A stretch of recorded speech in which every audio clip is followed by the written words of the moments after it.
kemuliaan buat nama Tuhan. Haleluya, haleluya, haleluya, haleluya. Shalom saudara. Haleluya, senang berjumpa dengan Bapak Ibu saudara yang kasih dalam Tuhan. Kembali bagikan berkat oleh firman Tuhan. Haleluya, puji Tuhan, haleluya. Bapak Ibu saudara, hari-hari ini adalah hari-hari kita akan masuk terus di dalam akhir dari zaman akhir, Bapak Ibu. Kenapa demikian? Karena dunia sudah sedemikian rupa. Yang kudus semakin kudus. Yang tidak kudus semakin tidak kudus. Dan tanda-tanda ini semakin mengglobal yang kita ketahui. Ya, minggu lalu ada satu berita yang saya dengar bahwa WHO telah menyetujui dan akan memprakarsai akan diadakannya digital global passport. Dan setiap orang tidak akan pernah bisa pergi dari satu negara ke negara lain tanpa digital global passport. Dan itu akan berlaku di seluruh dunia.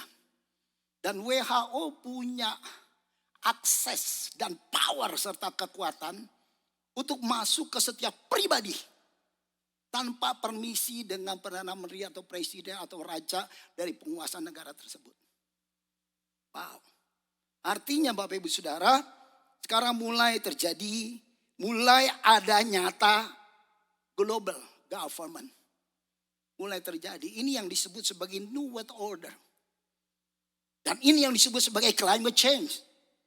Bukan cuma udara, cuaca. Tapi semua akan berubah. Sistem akan berubah. Sistem pemerintahan berubah. Termasuk juga sistem ekonomi. CDBC. Bapak Ibu, digital currency, digital dollar. Bank central currency, digital central bank. Ini akan mulai. The Fed akan mulai mengapply ini mulai bulan Juli tahun ini. Semua orang akan terkontrol uangnya. Dan tidak akan lagi semua akan terjadi yang namanya cashless society. Di mana kehidupan kita nggak lagi pakai duit, pegang duit. Semua tidak. Yang tadinya duit kertas dirubah menjadi duit plastik. Dan duit karena alasan katanya nanti penularan segala macam tentang COVID. Ya, tapi sekarang sudah berubah. Semua harus masuk di dalam central digital currency bank, central bank. Harus masuk ke situ uang kita. Dan uang semua dikontrol oleh negara. Apa yang saudara mau beli, saudara mau transfer kemana, semua nanti akan ditanya.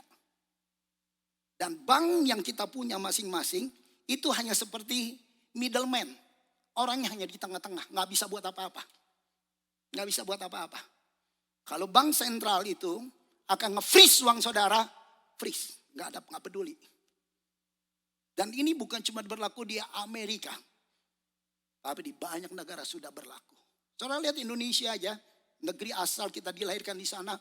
Sekarang pembayaran rata-rata gak lagi pakai uang. Pasar-pasar saya pikir dulu mana bisa sih di Indonesia. Enggak. Pasar-pasar aja abang-abang tukang jual tempe. Ya, tukang jual kangkung. Semua udah pakai Vemo. Terus apa lagi? GoPay. Betul. Semua udah pakai gitu. Jarang katanya sekarang yang pakai uang cash. Saudara, ini semua akan terjadi seperti itu. Begitupun juga dengan agama. Abrahamic, apa itu namanya istilahnya? Agama Abrahamic House sudah ada. Ya, itu sudah ada. Jadi perkumpulan antara Kristen, Yahudi dan juga Islam. Dan mereka sudah menjadi ruler, menjadi satu. Makanya Paus itu selalu mengadakan konferensi pertemuan dengan semua denominasi untuk menyatukan satu agama. Yes, semua sudah menuju ke situ semua. Jadi artinya Bapak Ibu Saudara, yang penting di sini adalah bukan bagaimana kita mengerti tentang keadaan situasi dunia, tapi yang penting adalah bagaimana kita siap tentang kedatangan Tuhan yang kedua kali. Amin saudara. Tahun 2021, seorang profet dari negeri ini, ya, dia bertemu dengan Tuhan. rohnya ketemu dengan Tuhan. Dan Tuhan berkata apa kepada dia?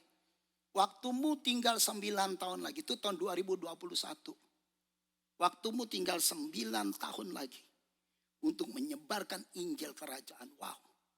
Ya, rasanya dulu tahun 90-an, tahun 80-an kita bicara tentang akhir zaman. Wah, rasanya masih alam-alam, nggak tahu kapan. Tapi sekarang so close. Udah sangat dekat Bapak Ibu Saudara. Makanya jangan kita hindari diri dari persekutuan dengan orang percaya. Amin saudara. Jangan kita melengah. Ya. Sehingga kita enggak lagi punya kesetiaan kepada Tuhan. Sehingga kita enggak lagi setia dalam beribadah. Nah, waktunya sudah sangat amat dekat. Amin saudara. Wow. Nanti sekali waktu saya akan bicara pada saudara. Tentang conversation atau wawancara. Antara seseorang dengan Lucifer. Apa isinya? Wow. Nanti saya masukin buat saudara. Ya, ada hal-hal yang saya mulai kupas satu-satu dari wawancara itu. Saya sudah sampaikan di Bible Study di West. Satu. Yang kedua kemarin saya sampaikan di main ministry. Ya, apa ya percakapan, apa isinya, kontennya percakapan antara Lucifer dengan orang ini. Wow, sangat mengerikan dan semua ada tertulis di dalam Alkitab. Apa yang disaksikan oleh Lucifer semua ada di dalam Alkitab. Jadi Alkitab ini buku yang tidak pernah salah. Amin saudara. Jangan pernah gak baca Alkitab. Makanya saya kasih tahu saudara. Saudara harus baca Alkitab. Supaya kita gak kena tertipu daya oleh ilah dunia ini. Supaya kita gak diombang-ambingkan oleh angin-angin pengajaran yang palsu. Amin saudara. Ya, jadi saudara harus baca Alkitab setiap hari. Ini adalah the way of life. Ini adalah jalan buat kehidupan. Ini adalah direction. Ini adalah instruction buat hidup kita. Amin saudara. Apalagi menghadapi akhir zaman. Kita gak tahu harus berbuat apa.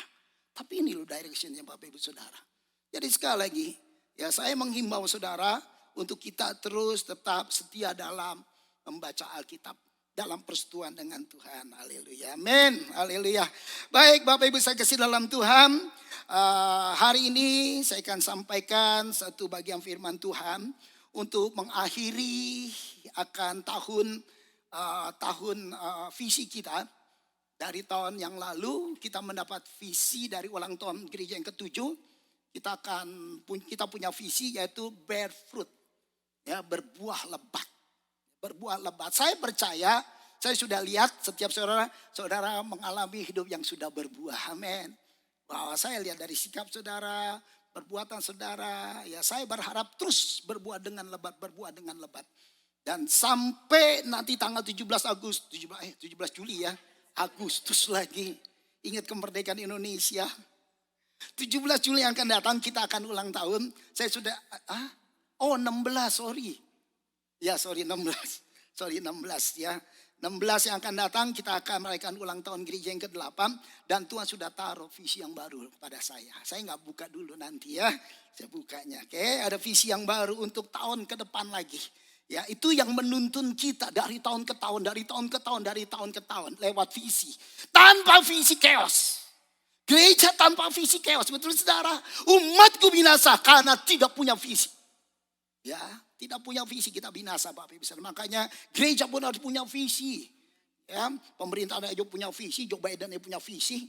Kenapa kita nggak punya visi? Amin saudara. Kita harus punya visi. Mari kita buka dulu yuk Alkitab kita. Sudah buka di dalam Galatia 5. Galatia 5 ayat 16 sampai dengan ayat ke-23. Galatia 5 ayat 16 ayat 16 sampai dengan ayat yang ke-23.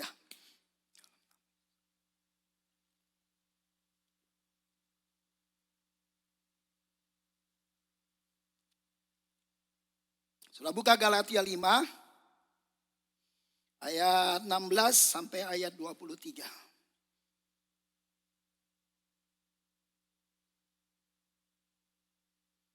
Yuk kita bangkit berdiri. Saya baca ayat 16, Bapak Ibu ayat 17. Demikian kita berbalas-balasan sampai ayat yang ke-23.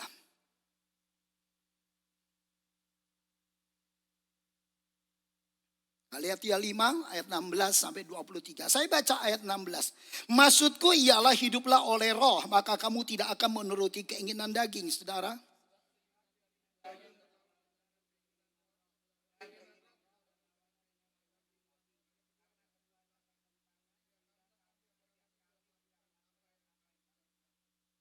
Kayak gelombang. Duluan belakangan. Bareng-bareng ya saudara ya. Yang cepat jangan kecepatan juga. Oke. Baik, ayat 21. Ayat 18. Akan tetapi jikalau kamu memberi dirimu dipimpin oleh Roh, maka kamu tidak hidup di bawah hukum Taurat.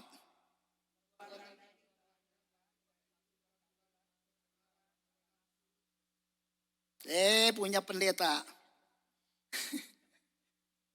Penyembahan berhala, sihir, perseteruan, perselisihan, iri hati, amarah, kepentingan diri sendiri, perceridraan, roh pemecah.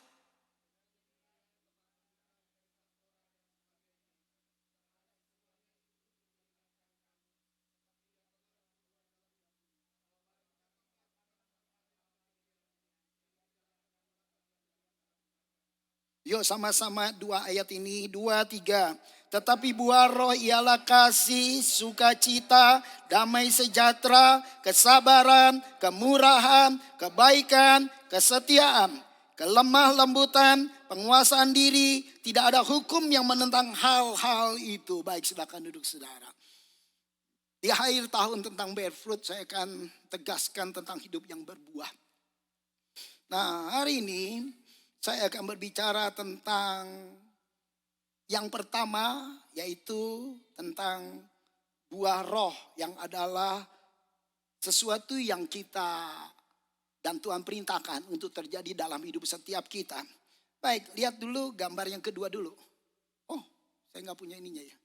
Lihat gambar yang kedua. Oke, nah saudara, di ayat ini dikatakan tetapi buah roh ialah kasih, sukacita, damai sejahtera, kesabaran, kemurahan, kebaikan, kesetiaan, kelemah lembutan, penguasaan diri. Tidak ada hukum yang menentang hal-hal itu.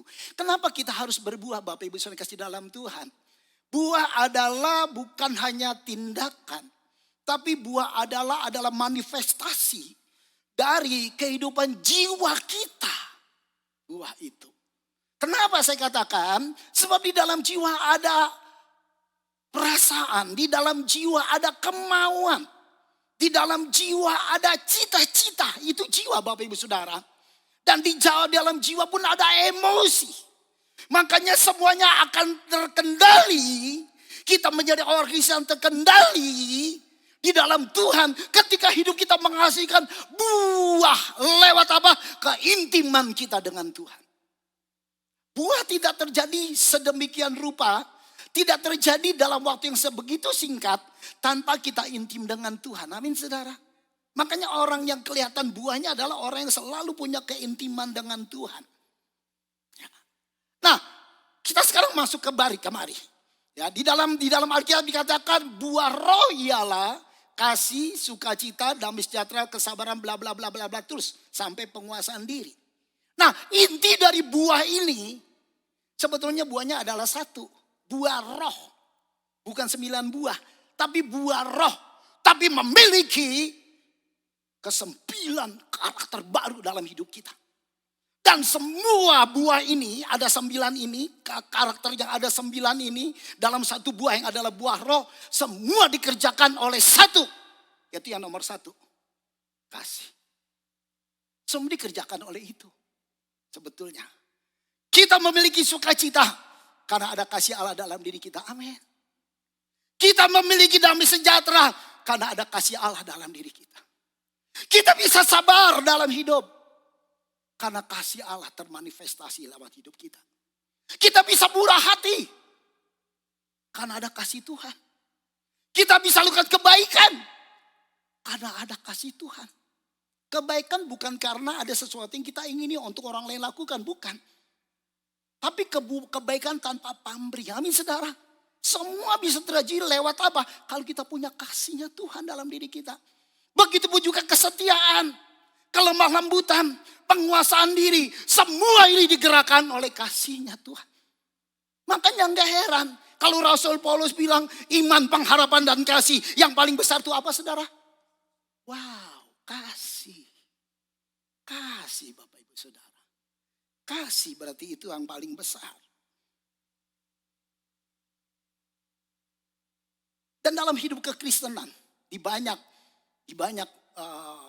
bagian belahan bumi ini. Ada banyak orang sudah banyak mengerti tentang firman, tahu tentang firman, tetapi gagal dalam melakukan. Betul? Banyak orang ngerti firman. Yang dari sarjana teologi, master teologi, termasuk dokter teologi, termasuk orang yang sudah melayani bertahun-tahun. Dan ini seringkali menjadi kefrustasian, menjadi frustasi banyak orang. Saya ngerti firman, saya tahu firman, saya sudah belajar firman, tapi kok susah melakukannya. Oh, banyak loh yang begini. Ya. Oh, kalau lagi percakapan orang Kristen, apalagi nasihatin orang, semua firman keluar. Tapi dalam perjalanan hidup belum tentu dia bisa menjadi pelaku firman. Belum tentu. Dan ini menjadikan banyak orang Kristen itu frustasi. Ya, frustasi. Sebab waktu kita bisa berbuat untuk mengasihi seseorang, kita belajar untuk mengasihi seseorang lewat firman. Tapi begitu kita ketemu dengan orang yang rasanya selalu menjadi ganjalan hidup kita, selalu menyakiti kita, selalu membuat hal yang buruk dalam hidup kita, bisa nggak kita mengasihi? Dan ini banyak orang frustasi loh Bapak Ibu Saudara. Banyak orang frustasi dalam hidup. Dan seringkali kita orang Kristen hanya fokus kepada buah yang ini. Semua. Kita hanya fokus pada buah ini. Padahal ada rahasia yang perlu kita ketahui. Kenapa kita gagal untuk bisa melakukan firman? Kenapa kita gagal untuk berbuah bagi Tuhan di dalam hidup ini? Next, gambar berikutnya. Gambar berikutnya. Ya. Nah, orang Kristen selalu hanya fokus pada iman. Makanya lu punya iman, lu bangun iman. Kemudian juga orang Kristen banyak berfokus pada kekudusan. Lu kudus, hidup kudus, hidup kudus. Juga orang Kristen berfokus pada pengharapan, ketaatan, termasuk keradikalan. Saya beritahu, semua itu adalah buah hasil. Kita bisa kudus. Kita bisa punya iman. Kita punya pengharapan, kita taat, kita radikal dengan Tuhan. Itu tuh buah. Tapi mereka tidak memperhatikan bagaimana itu bisa terjadi. Maksudnya sebagai hasil. Kalau kita, semua itu bisa terjadi kalau kita memiliki akar yang sama dengan Tuhan. Akar yang menempel dengan Tuhan. Makanya firman Tuhan berkata begini. Jikalau roti sulung adalah kudus, maka seluruh adonan adalah kudus.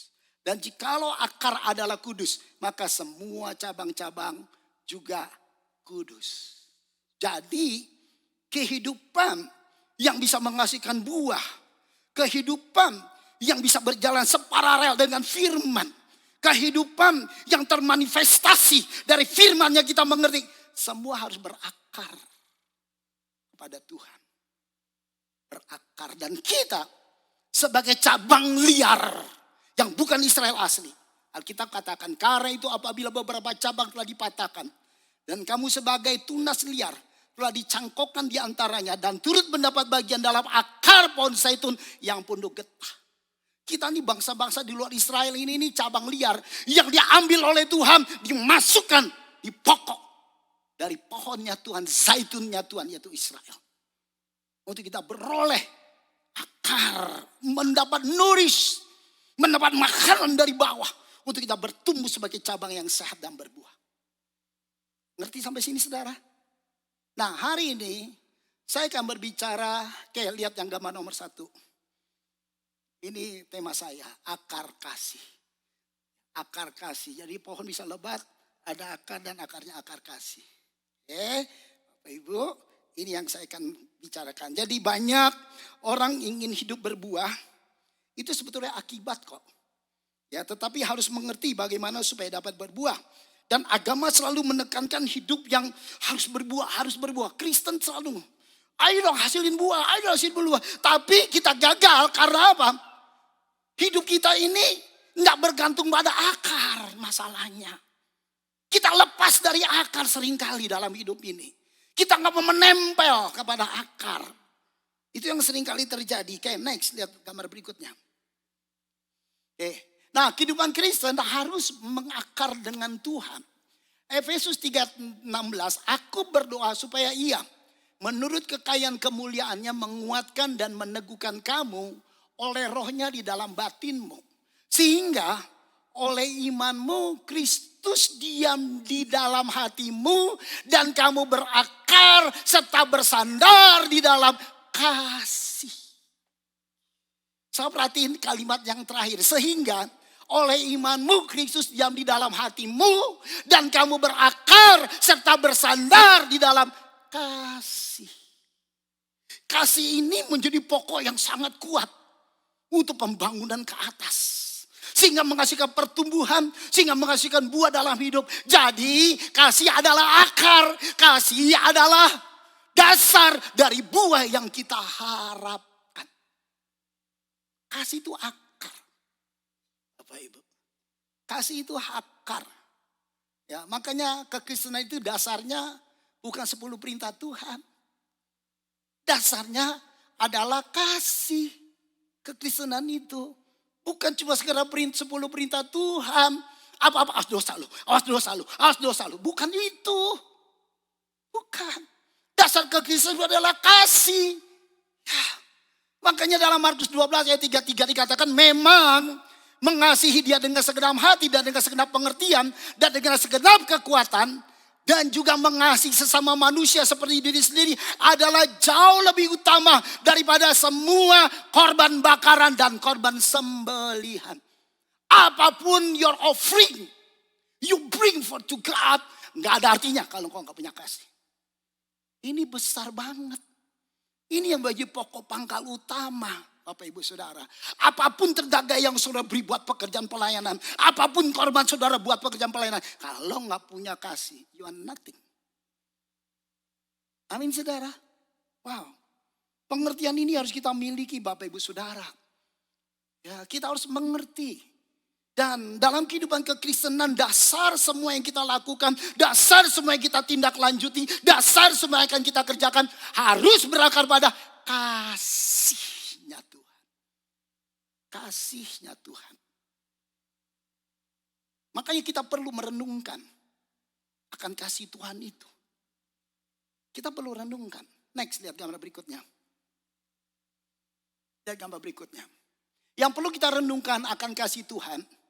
Aku berdoa di dalam ayat Alkitab Efesus katakan. Supaya kamu bersama-sama dengan segala orang kudus memahami. Memahami ini dalam bahasa the Greek wordnya adalah menangkap. Memahami artinya mendapatkan. Memahami artinya ada dalam diriku. Enggak cuma asal ngomong kasih. Tapi ada dalam diri kita. Kita tangkap. Menyerap dalam diri kita. Kata memahami. Betapa lebarnya dan panjangnya dan tingginya dan dalamnya kasih Kristus. Wow. Dan dapat mengenal kasih itu sekalipun ia melampaui segala akal, segala pengetahuan. Aku berdoa supaya kamu dipenuhi dalam seluruh kepenuhan Allah. Kasih yang Tuhan berikan. Dalam Yohanes dikatakan karena begitu besar kasih Allah akan dunia ini. Pernah gak saudara berpikir tentang ketika Yesus ada di atas kayu salib. Apa hati Bapak terhadap Yesus? Anak saudara sakit aja. Yang masih kecil saudara bisa bilang Tuhan jangan biarkan anak saya sakit. Biar sakitnya buat saya. Betul gak? Saudara bisa ngomong gitu. Gimana hati Bapak di surga? Ketika Yesus dianiaya. Ketika Yesus dihujat. Ketika Yesus diludahi, ditendang, dipukul. Gimana hati Bapak? Wow. Itu yang harus kita renungin. Betapa lebar, betapa panjang, betapa tinggi dan dalamnya kasih Tuhan. Wow. Saya banyak melayani. Saya bersyukur. Saya dapat impartasi. Dari Bapak rohani saya dulu di Indonesia. Saya bersyukur. Saya nggak bisa nyanyi. Tapi saya dipilih menjadi worship leader untuk perjamuan kudus. Kebaktian perjamuan kudus hanya 40 worship leader yang dipakai dari 70 worship leader. 70 worship leader kita punya dulu. Di Indonesia. Saya 4 salah satu dari 4 orang yang dipakai. Selalu keliling. Setiap kali gembala saya dulu di Indonesia ini, Bapak rohani saya, perjamuan kudus. Sehari perjamuan kudus itu bisa 12 kali, bisa 15 kali hari Minggu. Ya. Jadi kita MC ini muter-muteran dibagi 4. Bagi 4. Ya, kita muter-muteran dari ujung sana ke sana, ujung sana ke timur, timur ke barat. Waduh, udah kayak gangsing Bapak Ibu Saudara. Tapi saya bersyukur, setiap kali saya pimpin penyembahan buat perjamuan kudus. Dan waktu diadakan altar call, saya selalu dipegang tangan gembala saya. Dan ketika dipegang selalu dia bilang begini mas saya, kamu tanyain dia sakit apa, dia sakit apa, dia perlu apa, dia perlu apa. Saya yang tanya ibu sakit apa, gini pak dia sakit ini. Dia doain pak. Dan waktu dia mulai doain orang, ada banyak orang berkata, Pak saya ini Kristen udah lama. Tapi kok rasanya Tuhan itu jauh dari saya. Kok rasanya saya gak pernah ngalamin. Orang lain ngalamin, Tuhan. Saya kok gak ngalamin apa-apa. Banyak loh orang Kristen ngomong gitu. Tahu gak beliau ngomong apa?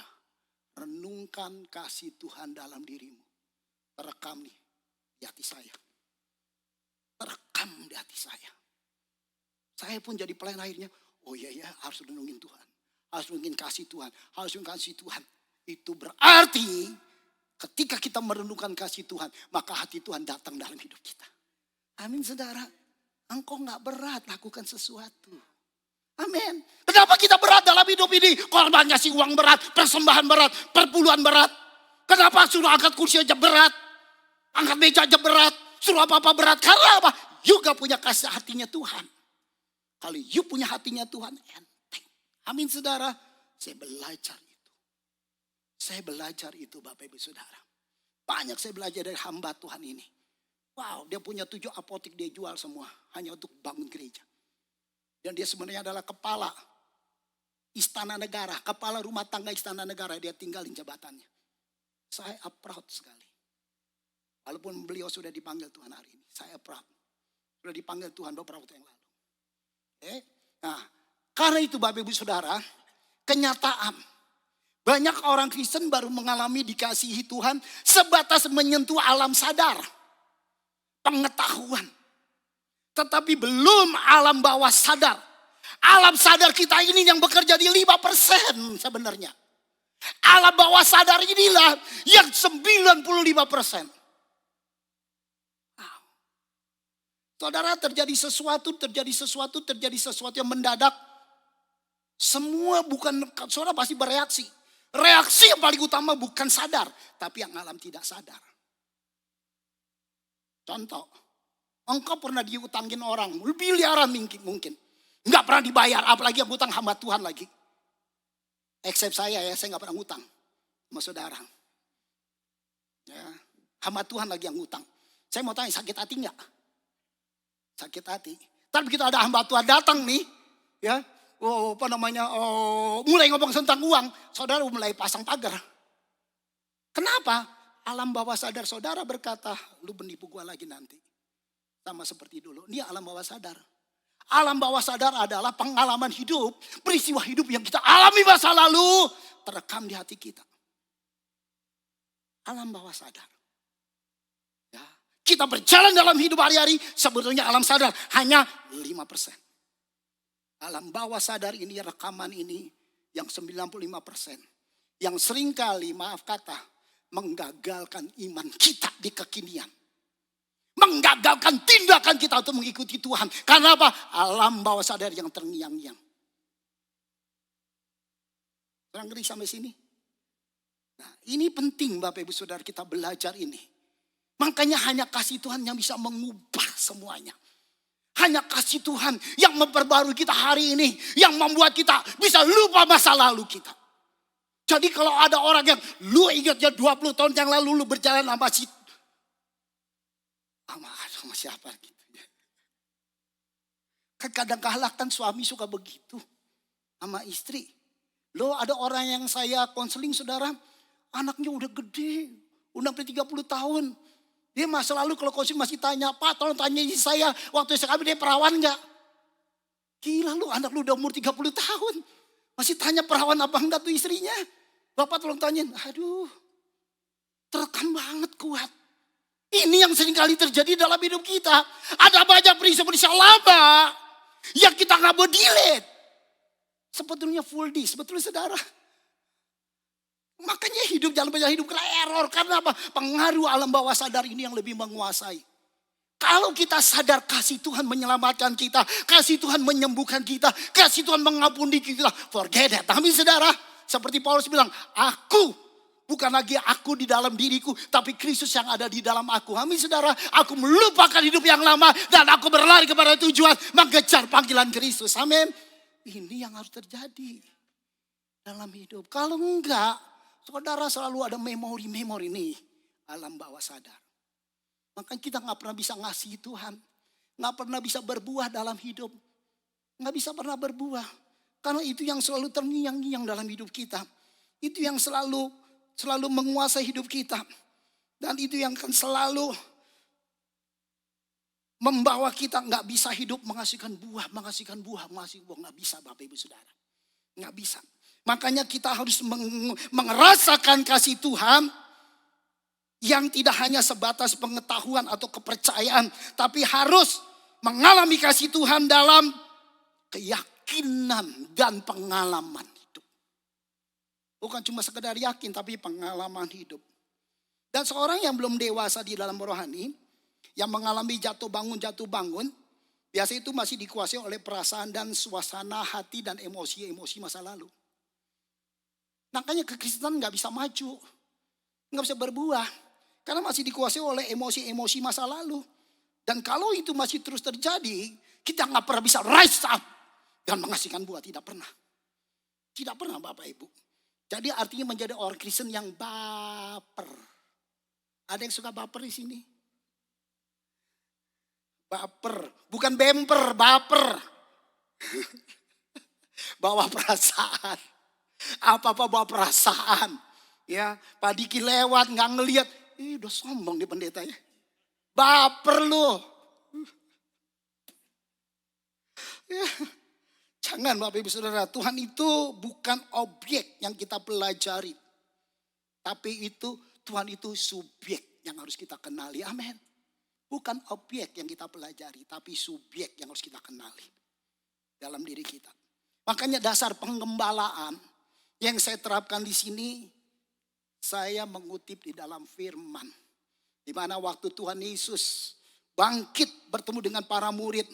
Dan waktu itu ada percakapan secara pribadi antara Tuhan dengan Petrus.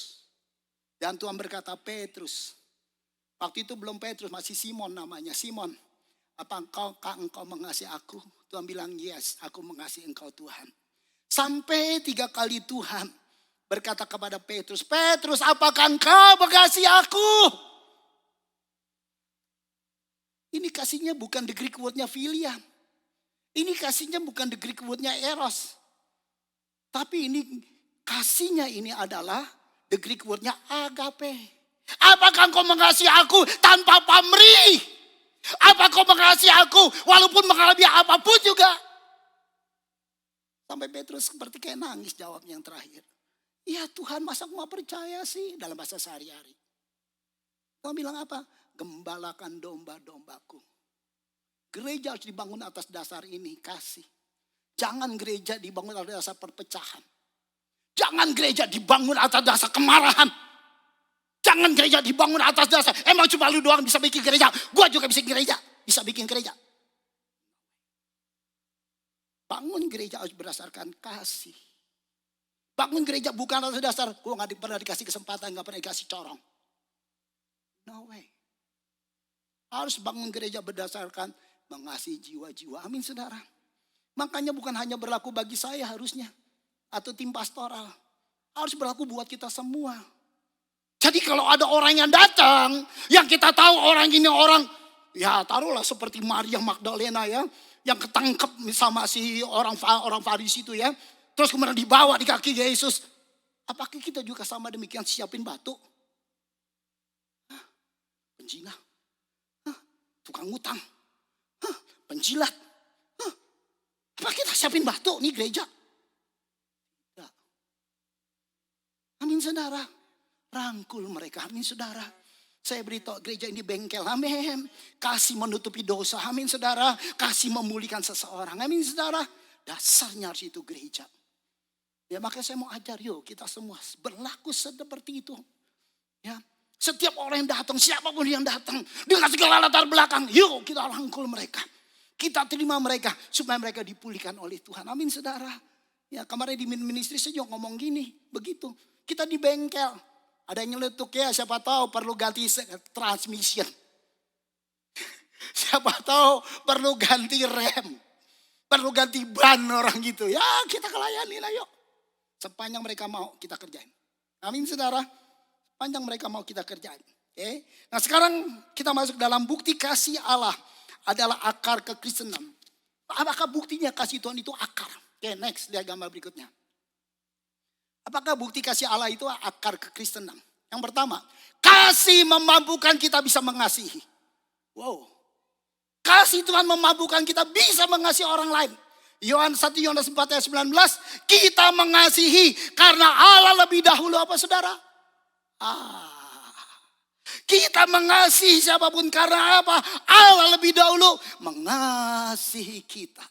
We love Him because He first loved us. Kita bisa mengasihi karena apa? Dia lebih dahulu mengasihi kita. Bapak Ibu, ini harus nyata. Makanya kasih bukan cuma sekedar ngomong, tapi kasih harus menjadi sesuatu yang bisa kita tangkap, kita pahami, dan kita mengalami. Amin saudara. Roma 5 ayat 8, akan tetapi Allah menunjukkan kasih-Nya kepada kita. Oleh karena Kristus telah mati untuk kita ketika kita masih apa saudara? Masih berdosa. Tuhan mengasihi kita bukan karena kita mau bertobat, karena kita ngaku dosa, karena kita tahu salah. Tidak. Tuhan mengasihi kita ketika kita masih dosa, masih gelimangan dosa, masih ceburan dengan dosa, masih tenggelam di bawah dosa. Tuhan udah bilang, gua kasih kamu, aku kasih kamu, aku kasih kamu. Wow. Dulu dalamnya kasih Tuhan yang ini nih yang perlu kita renungin. Kalau kita bisa renungin ini, kita hidup di dalam damai. Amin saudara. Kita hidup dalam sukacita. Rumah tangga kita juga sukacita. Damai. Ya. Nggak ada keributan, nggak ada percekcokan. Dalam segala perkara kita juga bisa hidup damai. Karena apa? Kita memiliki akar. Yaitu kasih. Dan kalau kasih itu berlaku dalam hidup kita, maka kita bisa berlaku kasih kepada orang. Kenapa orang nggak bisa berlaku kasih kepada orang lain? Karena dia tidak pernah mengalami kasihnya Tuhan. Dan tidak menyadari kasih Tuhan ada dalam dirinya. Amin saudara. Jadi ini yang penting kita harus miliki. Dan mengasihi sesama. Itu sebetulnya adalah buah dari mengasihi Tuhan. Yes. Saudara bisa mengasihi one each other. Mengasihi suami, mengasihi istri, mengasihi tetanggamu. Lebih lagi mengasihi musuhmu. Orang-orang yang menyakitimu. Saya beritahu saudara itu buah. Engkau mengalami kasihnya Tuhan. Amin saudara. Kalau engkau gak bisa ngasihi orang lain, engkau tetap menenam, menyimpan benci, amarah, dendam, sakit hati, berarti kasih Tuhan tidak kau pahami dengan sesungguhnya betapa lebar, betapa panjang, betapa tinggi, betapa dalamnya kasih Tuhan mengampuni kita ketika kita masih berdosa. Dahsyat. Amin saudara. Kalau kita ngerti firman ini dahsyat loh saudara. Ya. Dan tanda orang mengasihi Tuhan. Tanda orang Kristen yang mengasihi Tuhan. Next, lihat berikutnya. Yaitu yang pertama, mencari Tuhan dengan segenap hati. Orang mengasihi Tuhan pasti mencari Tuhan. Mengejar Tuhan dengan segenap hati.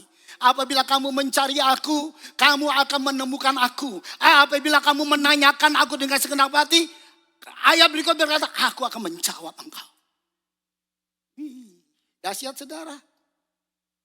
Kenapa kita gak pernah ketemu Tuhan? Kenapa kita gak cari Tuhan? Kenapa kita gak dapat jawaban dari Tuhan? Kita gak minta Tuhan untuk jawab dari setiap persoalan kita. Makanya yang pertama, orang yang mengasihi tanda mengasihi Tuhan adalah mencari Tuhan dengan segenap hati, dengan segenap jiwa, dengan segenap kekuatannya, dengan segenap pikirannya. Bukan cuma kerja melulu. Duit.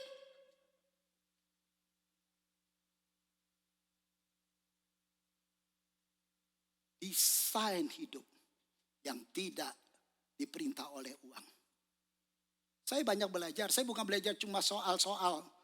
Perhatikan orang-orang yang berhasil bukan cuma soal dari rohani. Saya juga belajar orang yang berhasil dari yang duniawi. Betul. Dari yang duniawi saya belajar. Karena kalau saya lihat videonya, saya tonton percakapannya.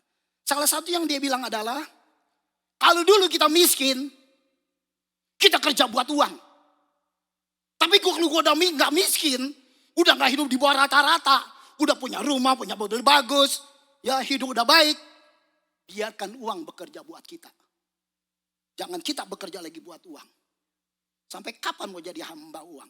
Sampai kapan menjadi budak uang? Amin saudara. Saya belajar loh dari yang berhasil loh, Warren Buffett. Terus siapa lagi yang berhasil? Saya belajar, saya tontonin. Ya, dia bilang begitu. Dulu kita susah, kita jadi hambanya uang, budaknya uang. Sekarang kita cari uang, sekarang uang kita harus cari uang buat kita. Wah, hebat. Artinya Bapak Ibu Saudara gak akan habis deh cari-cari duit. Saya mau sampai pada saudara, sampai akhirnya hidup kita berantakan. Ya, kita gak bisa desain hidup kita. Ya, kita bisa atur. Sorry loh, saya ngomong gini loh. Ya, dengan berharap satu hal. Saudara kembali ke track hidup saudara. Jangan kepada track duniawi ini lagi. Ya, kalau enggak kita akan terus-terusan hanyut dibawa oleh arus dunia yang kejam. Oke, yang kedua sekarang. Yang pertama mencari Tuhan dengan segenap hati. Yang kedua mentaati firman-Nya. Jikalau kamu mengasihi aku, kamu akan menuruti segala perintahku. Ini ketaatan ini penting Bapak Ibu Saudara. Ini adalah bukti di mana kita hidup mengasihi Tuhan. Tanpa kita mau berjalan dalam ketaatan berarti kita tidak mengasihi Tuhan. Yes. Tanpa ketaatan. Itu adalah bukti kita tidak taat berarti kita tidak mengasihi Tuhan. Kita taat berarti kita mengasihi Tuhan. Bahkan ketaatan-ketaatan yang Tuhan mau kadangkala Tuhan ngomong perintahkan yang di luar akal pikiran. Tuhan ngomong kadangkala yang di luar dari hal yang lumrah di dunia. Kadangkala itu yang Tuhan ngomong. Saya disuruh keluar pekerjaan tahun 94. Di mana satu kerinduan. Saya bercita-cita menjadi satu direktur bank. Saya jadi marketing nasional buat insurans di bank yang besar di Indonesia. Saya ke seluruh daerah. Kalau saya di airport, saya langsung nama saya diginiin, tas saya dibawain, pintu saya dibukain. Sampai di kantor cabang, pintu dibukain sama satpam.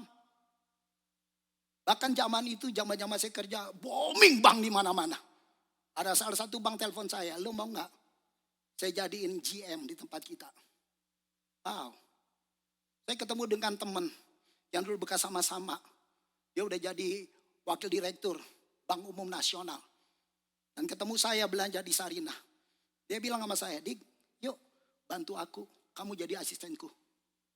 Wow, Bapak Ibu. Ya, masa depan saya cemerlang. Tapi di tengah keadaan seperti itu Tuhan panggil saya, keluar dari pekerjaanmu dan layani aku. Saya belum sekolah teologi ya. Saya belum jadi apa-apa. Hanya jadi worship leader seminggu sekali. Wow. Habis saya belajar obedient.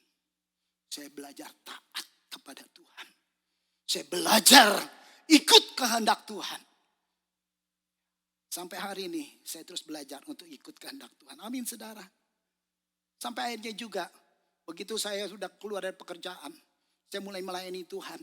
Saya mulai bisa punya ini, punya itu, punya ini, punya itu. Bahkan saya bisa bayarin orang kontrakan tahunan. Saya bisa bayarin sekolah orang. Ya, saya juga punya usaha. Ya begitu pelayan udah maju. Tuhan bilang lagi, tinggalkan semuanya. Pergi ke Amerika, layani pekerjaanku. Wow. Bapak Ibu, mulai lagi dari nol. Tapi saya tahu, saya punya Allah yang tidak pernah meninggalkan. Saya punya Allah yang memelihara hidup saya 24 jam. Amin saudara. Banyak kesaksian mujizat yang dahsyat terjadi di negeri ini yang saya kerjakan. Lewat kuasa Tuhan yang bekerja luar biasa. Wow. Bapak Ibu Saudara. Oke, baik lagi ke sini. Selain menaati firman, juga hidup dalam iman. Hidup dalam iman ini adalah bukti kita mengasihi Tuhan. Dikatakan dalam Ibrani, tetapi orangku yang benar akan hidup oleh iman. Dan apabila dia mengundurkan diri, maka aku tidak berkenan kepadanya. Jangan pernah mundur langkah saudara di dalam iman. Maju di dalam Tuhan. Amin saudara. Memang banyak distraction dalam hidup. Tapi sekali lagi, percayalah kekuatan Allah yang melimpah-limpah akan datang dalam hidupmu. Amin. Ketika engkau belajar mau berjalan dalam iman. Oke, 3 hal ini paling tidak Bapak Ibu Saudara menjadi tanda kita mengasihi Tuhan. Yaitu mencari Tuhan dengan segenap hati, mentaati firman-Nya, dan hidup dalam iman. Amin saudara. Saya berharap saudara catat loh ini sebenarnya. Ya, catat loh yang saya ajarin. Ya, saya bisa jadi pendeta, saya tuh lagi nyatet dulu. Jadi semua khotbah yang saya dengar saya catat. Satu hari saya jadi worship leader 5 kali. 5 kali saya worship leader. Jadi kalau orang jadi worship leader cuma sebulan sekali aja terus bilang capek. How come? You say that. Saya sehari hari Minggu 5 kali saya muter keliling jadi worship leader. Kemana-mana. Bukan cuma worship leader nyanyi. Begitu altar call saya nyanyi. Sebelum pendeta datang khotbah saya nyanyi. Kadang-kadang pendeta suka telat. Ya, apalagi yang terkenal tuh telat melulu. Ya. Gue nyanyi lagi kesaksian. Wow, stres. Apalagi lagunya. Betul. Tapi saya kerjain. Bapak Ibu. Ya saya kerjain. Jadi artinya Bapak Ibu Saudara. Ya saya enggak cuma ngomong di dalam saya khotbah. Saya punya pengalaman banyak dalam pelayanan. Makanya saya berani ngomong. Ya, jadi kalau ada orang yang baru ditugasin minggu di basi tugas. Kok gue lagi? Kecapek. Ya ambil lu ntar talenta lu. Ya, jadi sekali lagi Bapak penting nih Bapak Ibu Saudara. Jadi hidup dalam iman ini penting. Jadi 3 hal ini perlu kita pelihara Bapak Ibu Saudara. Untuk bukti bahwa kita memiliki kasih-Nya Tuhan. Dan iman bukan hanya mempercayai kebesaran kuasa-Nya. Tapi juga iman harus meyakini kesungguhan kasih Tuhan dalam diri kita. Kenapa kita berani bertindak dalam iman? Kenapa kita berani mengambil keputusan dalam iman? Karena kita sadar ada kasih Tuhan yang besar dalam diri kita yang siap menolong. Amin. Bukan sembarangan, bukan nekat. Makanya iman beda dengan nekat. Orang dunia nekat. Kita enggak, kita iman. Karena kita sadar ada Tuhan yang siap menolong saya. Amin saudara. Iman itu timbul dari perkataan Tuhan. Dan ketika kita jalan di perkataan Tuhan, firman Tuhan berlaku. Apa yang keluar dari mulut Tuhan tidak kembali dengan sia-sia. Dia akan mengerjakannya sesuai dengan apa yang diperintahkannya. Amin. Itu yang akan berlaku. Haleluya. Baik, itu yang pertama. Jadi yang pertama, bagaimanakah cara yang kita membuktikan kasih Tuhan? Yang pertama adalah kita kasih itu memampukan kita untuk mengasihi. Oke, yang sekarang yang kedua, next, lihat gambar berikutnya. Yang kedua, kasih memampukan kita untuk taat. Yang kedua, kita dikasihi untuk kita juga bisa mengasihi orang lain. Yang kedua sekarang, kasih memampukan kita untuk bisa taat. Oke, ayatnya ini, 1 Yohanes 5 ayat 3. Sebab inilah kasih kepada Allah. Yaitu bahwa kita menuruti perintah-perintahnya. Perintah-perintahnya itu tidak berat. Wow, inilah kasih Allah bagi kita. Yaitu kita bisa menuruti. Ketika kita terima kasih Tuhan. Maka menjalani firman itu gak berat. Menjadi taat itu gak berat. Waktu kasih Tuhan itu kita miliki. Waktu kita pahami kasih Tuhan. Waktu ada dalam diri kita kasih Tuhan. Kita gak berat untuk bisa taat dengan Tuhan. Gak berat. Gak berat. Tapi orang yang gak mengalami kasih Tuhan. Dia akan berat dalam segala hal. Jangankan persepuluhan lu balikin. Persembahannya $1 aja mikir-mikir. Kasih enggak. Ya. Kalau mau dikasih diucek-ucek. Kalau mau dikasih dilepengin lagi. Wow. Kenapa gak ada kasih Tuhan Bapak Ibu? Ya. 1 Petrus 1 ayat 22. Karena kamu telah menyucikan dirimu oleh ketaatan kepada kebenaran. Sehingga kamu dapat mengamalkan kasih persaudaraan yang tulus ikhlas. Hendaklah kamu bersungguh-sungguh saling mengasihi dengan segenap hati. Orang yang dikasihi oleh Tuhan, dia bisa mengasihi sesama. Dia akan menjadi orang yang taat untuk juga mengerjakan, melakukan apa yang Tuhan katakan dalam firman-Nya. Ini pasti. Ini pasti dan ini akan nantinya menghasilkan buah bagi kerajaan Allah. Ini akan menghasilkan buah. Ya. Seperti contoh juga Tuhan mengampuni. Supaya apa? Kita bisa mengampuni. Tuhan memberkati, memberi berkat. Supaya apa? Kita memberkati orang lain. Kita harus ngerti ini nih. Kalau kita mau jadi orang Kristen yang siap menjemput kedatangan Tuhan yang kedua kali. Kita harus ngerti ini. Ya, makanya Tuhan itu sama orang Farisi marah. Orang Farisi bilang, kapan aku lihat kamu lapar? Kapan aku lihat kamu telanjang? Kapan aku lihat kamu membutuhkan tempat tinggal? Apa yang Yesus katakan? Kalau engkau melakukannya kepada orang yang kecil ini, kepada pengemis, orang pinggir jalan, yang butuh tumpangan, yang butuh makanan, engkau sudah melakukannya untuk aku. So simple. So simple. Yang Tuhan ajarin, enggak yang susah-susah. Enggak ngumpulin harta segudang baru lu kasih donation kepada yatim piatu. Enggak. Kamu nolong yang kecil-kecil ini. Kamu bantu yang kecil-kecil ini. Kau sudah melakukannya untuk aku. Kasihan. Bapak Ibu. Itu kasih. Ya, memang secara kedagingan. Untuk kita melakukan semua itu berat. Berat kalau buat kedagingan. Karena di luar nalar. Di luar semua akal. Apalagi kita lewat aja nih jalannya naik mobil nih. Lihat homeless nih. Kita bilang aduh sayang banget sih lu citizen. Mau di pinggir jalan. Betul gak? Apalagi kita masih belum green card. Sayang banget ganti dia gua aja deh yang citizen. Lu jangan. Satu. Yang kedua. Aduh citizen males sih lu ya. Gak kayak gua rajin biarpun gelap rajin. Sorry ya. Ini loh sering terjadi seperti ini. Kenapa kita susah? Kenapa kita sulit Bapak Ibu Saudara melakukan hal itu? Karena apa? Itu gak masuk di akal rasanya. Gak masuk di akal. Ya, yang kita mau adalah hidup ini selalu masuk di akal. Nah kasih Tuhan ini di luar akal pikiran. Tuhan mengasihi kita yang berdosa. Waktu kita lakuin dosa, Tuhan sudah siapkan pengampunan. Dahsyat. Amin saudara. Wow. Inilah yang perlu kita bayangin, yang kita pahami dalam hidup. Kalau enggak kita enggak bisa Bapak Ibu Saudara. Kita enggak bisa hidup seperti ini. Jadi yang kedua kasih memampukan untuk taat. Yang pertama kasih memampukan untuk kita mengasihi. Sekarang yang ketiga. Next, lihat gambar berikutnya. Yang ketiga. Kasih penawar ketakutan. 1 Yohanes 4 ayat 18. Di dalam kasih tidak ada ketakutan. Wow. Haleluya. Kasih yang sempurna melenyapkan ketakutan. Sebab ketakutan mengandung hukuman. Dan barang siapa takut dia tidak sempurna di dalam kasih. Makanya kasih Tuhan dalam diri kita. Itu harus diimplementasikan. Harus dikerjakan. Harus dilaksanakan. Semakin hari kita semakin punya kasih yang besar. Yang besar, yang besar, yang besar. Engkau gak pernah bisa nolong orang dengan $1 juta. Nolong orang $10.000. Kalau engkau gak mulai dari $1. Amin saudara.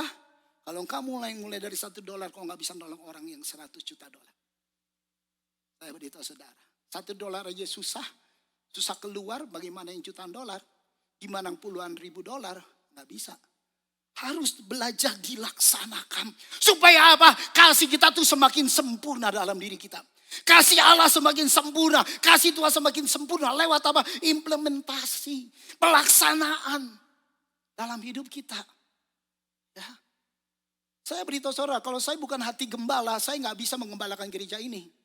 Hati gembala harus penuh dengan kasih Bapak Ibu. Ya. Apakah semua saudara dibilang suruh bertobat, langsung bertobat? Malah banyak kepala batu. Maksudnya batu lebih keras dari kepalanya. Banyak malah yang kepala batu.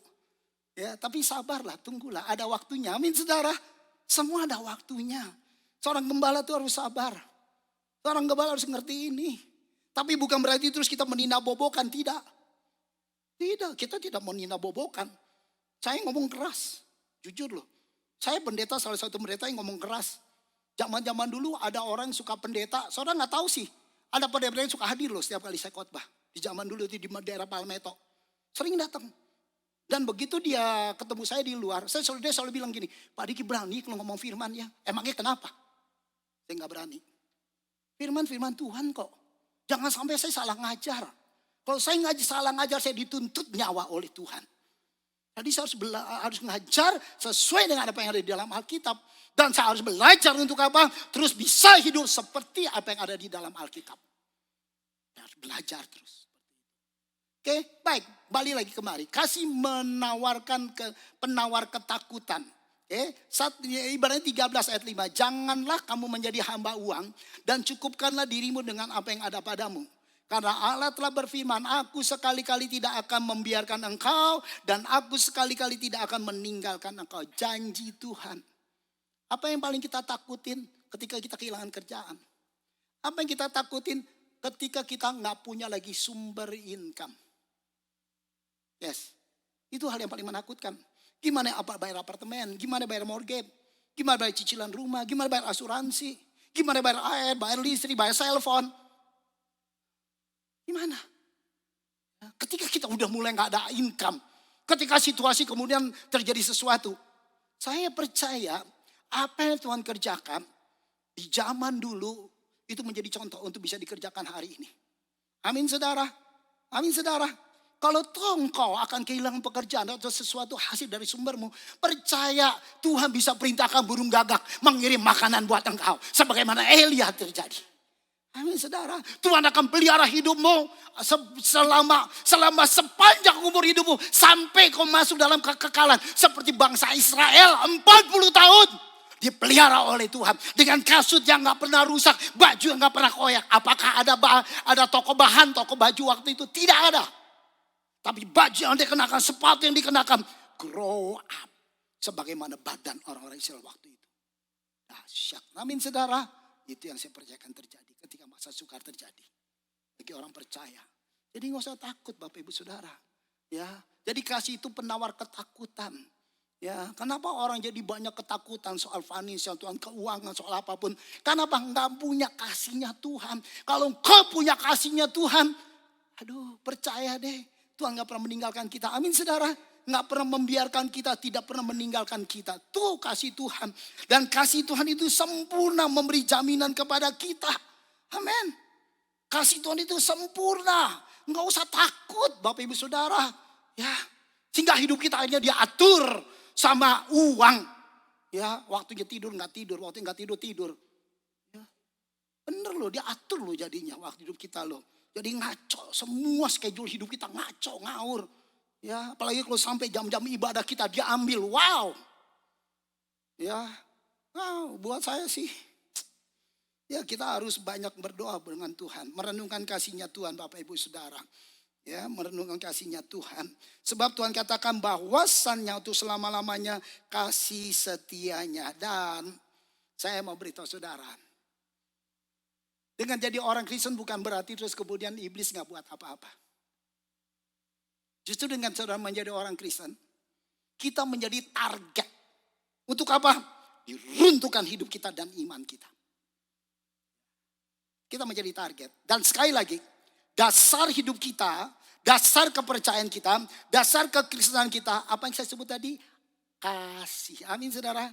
Kasih. Nah ini yang seringkali iblis mau supaya kita akhirnya kehilangan rasa kasihnya Tuhan dalam diri kita. Lewat apa? Next, lihat gambar berikutnya. Strategi iblis untuk menggoyangkan dasar iman kita. Yang pertama, memberi parameter yang salah dalam mengukur kasih Tuhan. Kita merasa kasih Tuhan besar ketika hidup kita diberkati limpah luar biasa. Kita merasa dikasih Tuhan kalau dalam segala perkara kita ditolong, dapat kemudahan. Kita merasa dikasih Tuhan kalau hidup kita mengalami kesembuhan yang luar biasa. Tuhan itu kasih sama saya ya. Sehingga kalau kita nggak ngalamin itu, kok Tuhan nggak tolong-tolong ya? Kok nggak datang pertolongan Tuhan ya? Kok hidup saya tetap menderita ya? Oh berarti Tuhan gak kasih sama saya. Ini yang iblis selalu dengungin. memberi parameter yang salah dalam mengukur kasih Tuhan. Wow. Kasih Tuhan tidak ditentukan berapa banyaknya hartamu. Kasih Tuhan tidak ditentukan berapa hebatnya pekerjaanmu. Kasih Tuhan tidak ditentukan betapa luar biasa yang kau banyak ditolong Tuhan. Bukan. Ini yang seringkali iblis pakai, Bapak Ibu Saudara. Ya, seringkali ini yang terus kali Bapak Ibu pakai. Yang kedua, meragukan kasih Tuhan. Kita sering ragu. Tuhan, kalau saya ambil begini, kalau saya lakuin begini, kira-kira gimana ya Tuhan? Aduh, ragu. Mengasihi Tuhan. Ragu. Takut. Takut. Karena apa? Karena berpikir bahwa ntar Tuhan, kalau saya lakuin gini, kalau saya buat begini, saya kerjain ini. Gimana dong Tuhan? Ya, apakah Tuhan bisa bela, bisa tolong saya, bisa bantu saya? Enggak. Kita sedang meragukan kasihnya Tuhan. Saya beritahu saudara, kalau nyawanya aja diberikan, apalagi hal-hal lahir ya, amin. Nyawanya aja diberikan oleh Tuhan, mati di atas kayu salib. Ya. Apalagi hal-hal yang saudara perluin, yang saudara butuhin. Ya, makanya Tuhan ngomong apa? Di dalam Matius 6 dikatakan bahwa carilah kerajaan Allah dan kebenarannya. Maka apa saudara? Saudara udah tahu semua itu akan ditambahkan kepadamu. Ya. Cari dulu kerajaan Allah. Atur hidupmu, jangan diatur sama uangmu. Jangan diatur sama perbudakan hidup pekerjaanmu. Atur semua buat Tuhan. Makanya saya bilang pada saudara, desain hidup saudara seperti apa yang Tuhan mau. Jangan kau didesain oleh dunia ini. Lama-lama bukan cuma uang. Hal lain pun akan terjadi kalau didesain sama dunia ini. Dunia itu kejam loh saudara. Dunia itu kejam, saya beritahu. Ya, dunia itu gak kompromi. Ya, bukannya apa-apa Bapak Ibu Saudara. Ini udah menjelang akhir zaman. Saya perlu ngomong agak sedikit keras begini. Ini menjelang akhir zaman. Jangan sampai Bapak Ibu Saudara, saya melayani sekian tahun dengan saudara, sama-sama dengan saudara. Saudara gak diangkat sama Tuhan. Saya punya prinsip nih, satu Bapak Ibu Saudara. Saya bilang sama Tuhan, Tuhan jangan kasih saya jemaat 5.000. Saya di Indonesia, menjadi koordinator gereja, saya bangun dari orang 0. Di kota Bekasi sampai 5.000 orang. Tapi di sini saya bilang sama Tuhan, Tuhan, sebab saya sekarang udah jadi gembala, bukan koordinator kebaktian lagi. Saya udah jadi gembala. Saya bilang sama Tuhan, Tuhan jangan kasih saya 5.000 orang, tapi yang masuk surga hanya 500. Saya mau dikasih 500, semua masuk surga. Amin saudara. Ngapain 4.000 orang, 4.500 orang saya kerja keras gak ada hasil. Saya doa begitu loh sama Tuhan. Ya, saya gak mau dikasih banyak-banyak tapi gak masuk surga. Kalau itu banyak semua harus masuk surga. Itu kemauan saya. Nah, jadi saya juga berdoa supaya setiap kita sadar ini. Yang kedua, meragukan kasih Tuhan. Yang ketiga, memprovokasi kita untuk membeli kasihnya Tuhan. Ya, Tuhan kasih sama kamu kalau kamu begini. Tuhan kasih sama kamu kalau kamu begini. Tuhan kasih sama kamu kalau kamu begini. Aduh. Nih, Bapak Ibu. Jangan kita terprovokasi untuk membeli kasihnya Tuhan. Kenapa? Karena yang kita butuhkan bukan sebatas pengetahuan bahwa kita dikasihi. Tetapi kesadaran, keyakinan, dan pengalaman kita dikasihi oleh Tuhan. Ini yang harus jadi. Ini yang harus jadi. Gambar yang terakhir. Kapan sih kita mulai dikasihi Tuhan? Next. Gambar yang terakhir. Kapan sih kita dikasihi Tuhan? Kapan saat kasih Tuhan dinyatakan kepada kita? Lihat ayat ini. Sesudah dibaptis, Yesus segera keluar dari air dan pada waktu itu juga langit terbuka. Dan ia melihat roh Allah seperti burung merpati turun ke atasnya. Lalu terdengarlah suara dari surga yang mengatakan, inilah anak yang kukasihi, kepadanya lah aku berkenan.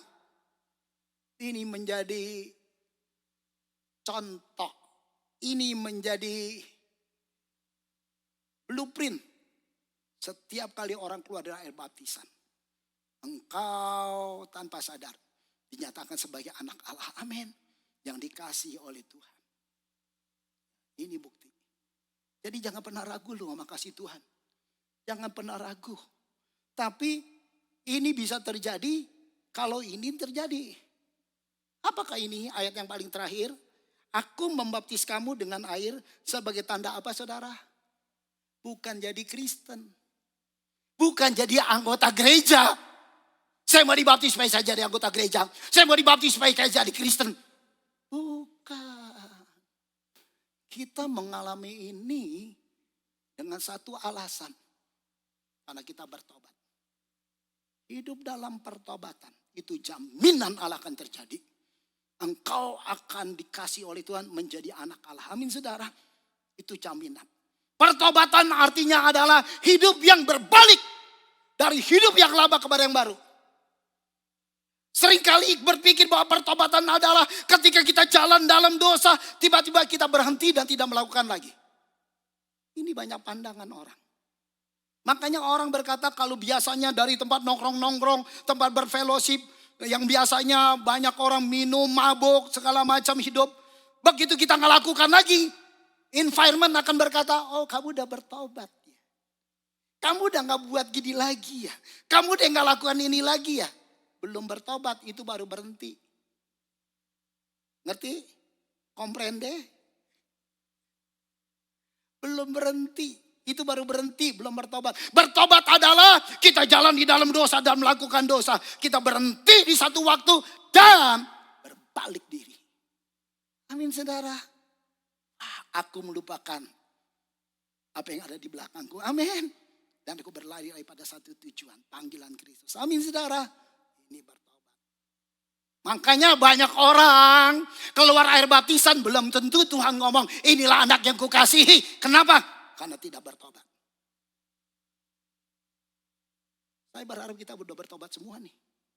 Jangan sampai minta dicemplungin 2 kali. Bukan cuma gua pakai tangan, pakai kaki kalau 2 kali mah. Ya, saya berharap udah bertobat kita semua nih. Amin saudara. Sehingga jaminan ini menjadi bagian bagi kita. Dan kasih Tuhan datang dalam hidup kita. Inilah anak yang kukasihi. Kepadanya lah aku berkenan. Amin. Saudara ngerti sampai sini? Berapa banyak saudara ngerti pengajaran saya hari ini? Ya, kita beri kemuliaan buat nama Tuhan. Haleluya, puji Tuhan. Haleluya. Yuk kita masuk dalam perjamuan kudus. Saya undang worship leader, saya undang pemusik, saya undang untuk kita masuk dalam perjamuan kudus.